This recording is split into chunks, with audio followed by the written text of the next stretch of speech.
4 महिन्यामध्ये या निवडणुकांची सुरुवात करावी आणि म्हणून स्थानिक स्वराज्य संस्थेच्या निवडणुका या कधी पावसाळ्यानंतर होऊ शकतात या पार्श्वभूमीवर कोल्हापूर जिल्ह्यामध्ये इंडिया आघाडी आणि महाविकास आघाडी श्रीमंत छत्रपती शाहू महाराजांच्या अध्यक्षतेखाली आज आम्ही एक पहिली बैठक बोलवलेली आहे आणि या जिल्ह्यातल्या महापालिका असू दे, कोल्हापूर इचलकरंजी असेल, नगरपालिका आहेत, नगरपंचायती आहेत, जिल्हा परिषद आहेत, पंचायत समिती आहेत, या सगळ्या इंडिया आघाडी म्हणून कशा लढता येतील यासाठी आज आम्ही एक प्राथमिक बैठक घेतलेली आहे आणि आम्हाला विश्वास आहे की येणाऱ्या स्थानिक स्वराज्य संस्थेमध्ये चित्र वेगळं असेल, कारण की महाराष्ट्रातल्या निवडणुकीमध्ये लाडक्या बहिणीनं वाचवलं, परंतु आता कोण लाडकं राहिलेलं नाही हे आता जनतेलाही लक्षात आलेलं आहे आणि आम्हाला खात्री आहे की इंडिया आघाडीची सत्ता सगळीकडे आम्हाला यश मिळेल।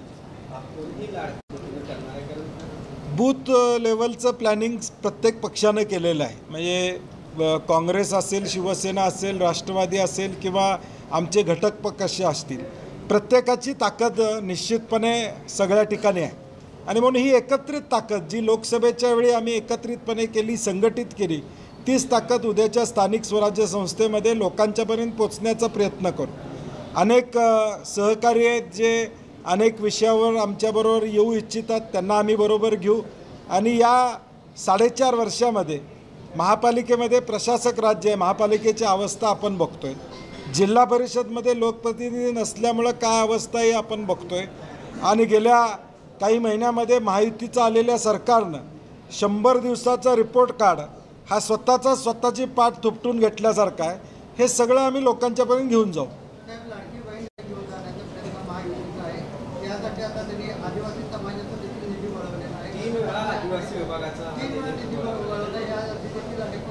समाज कल्याण खात्याचे मंत्री संजय शिरसाट त्यांनी स्वतः त्या ठिकाणी सांगितले की मलाच माहीत नाही माझा निधी गेला, म्हणजे सामाजिक न्याय मंत्री म्हणतात की माझा निधी गेला आहे आदिवासी विभागाचा।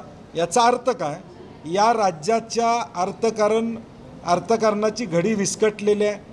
हे राज्य 3 पक्षाच्या सरकारला चालवता येत नाही, म्हणूनच इकडनं काढ तिकडनं काढ आणि योजनेला दे असं काम चालू आहे। जर तुमचं प्लॅनिंग या लाडकी बहिणीचं होतं तर मग असे पैसे इतर डिपार्टमेंटनं काढण्याची वेळ यायला नको पाहिजे होती। म्हणजे फायनान्शियल प्लॅनिंग पूर्णपणे या सरकारचं कोसळलेलं आहे। 9.5 लाख कोटीवर आता कर्ज आहे, ते आता पुढं 10 लाख कोटीवर जाईल अशी अवस्था आहे। आता उपमुख्यमंत्र्यांनी सांगितलं लाडक्या बहिणींना आम्ही 40-50 हजार रुपये कर्ज देणार। याचा अर्थ काय? कर्ज देऊन वर्षाचा हप्ता फेडायची मुभा शासन घेते। महिन्याला जे पैसे द्यायचे आहेत त्याच्याऐवजी बँकेला वर्षातनं एकदा देणार आणि दर महिन्याचा जो बोजा आहे तो कमी करायचा, कारण तो व्याजाचा बुरदंड बसणारच आहे सरकारवर। कारण काही करून आता घोषणा केलेली आहे, त्याच्यावर मतं मिळवलेली आहेत, बंद करता येत नाही हे त्यांना माहीत आहे, त्यामुळे तो प्रयत्न इतर खात्यातून आणायचं चालू आहे। आता बोलतायत की स्थानिक स्वराज्य संस्थांच्या निवडणुकांपर्यंतच ही योजना कशा तरी पद्धतीनं सुरू राहील आणि त्यानंतर काही ना काही कारण काढून ती योजना बंद केली जाईल। बंद झाल्यावर जनता, या महाराष्ट्रातली जनता निर्णय घेईल।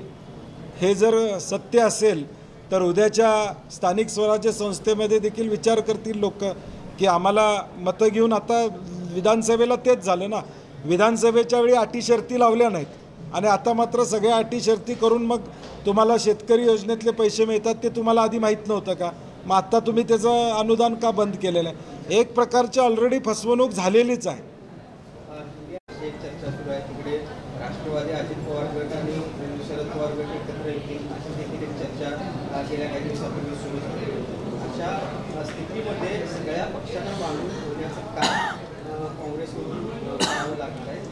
जिल्ह्यापुरता आम्ही विचार करतोय। सध्या महाराष्ट्रामधली परवा प्रदेशाध्यक्षांच्याकडे बैठक झाली आहे, ते पवारसाहेब आणि उद्धव साहेबांना भेटलेले आहेत आणि त्याच्या संदर्भात त्यांनी आपली मतं मांडलेली आहेत, त्यामुळे मी त्याच्यावर बोलण्याची आवश्यकता नाही।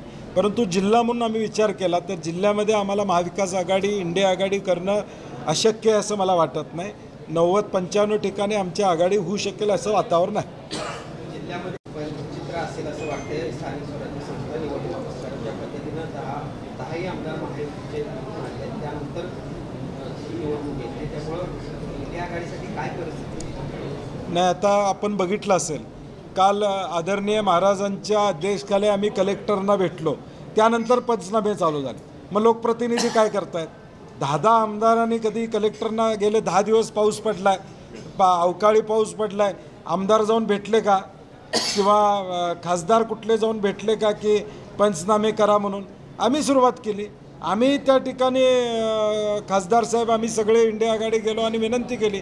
त्यामुळे आता निदान पंचनामे झाले. त्यामुळे आलेले 10 आमदार हे आमदारकीत मशगूल आहेत. जनतेचे प्रश्न सोडवायची आमची जबाबदारी आहे आणि जनता निश्चितपणे आमच्या बाजूनं कौल देईल.